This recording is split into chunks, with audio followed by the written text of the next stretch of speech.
क्या आप जानते हैं कि आप योरमार्ट पे अपने तमाम ऑर्डर्स को एक सिंगल क्लिक पे एक्सेल या CSV फॉर्मेट में डाउनलोड भी कर सकते हैं। अपने ऑर्डर्स को कैसे डाउनलोड करना है आइए देखते हैं इस डेमोन्स्ट्रेशन वीडियो में।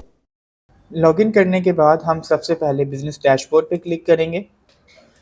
लेफ्ट साइड पे हमें ऑर्डर्स एंड पे आउट का सेक्शन शो हो रहा है, हम इस पे क्लिक करेंगे। यहाँ पर हमें वो तमाम ऑर्डर्स शो हो रहे हैं जो हमने इस अकाउंट से प्लेस किए हैं। यहाँ पर हमें टोटल क्वांटिटी शो हो रही है।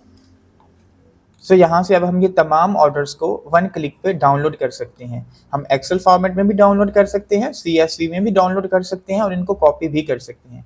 फॉर एग्जांपल मैं एक्सेल में से डाउनलोड कर लेता हूँ। जैसा कि आप देख सकते हैं कि फाइल डाउनलोड हो चुकी है। यहाँ पर वो तमाम ऑर्डर शो हो रहे हैं जो कि मेरे अकाउंट से प्लेस हुए हैं।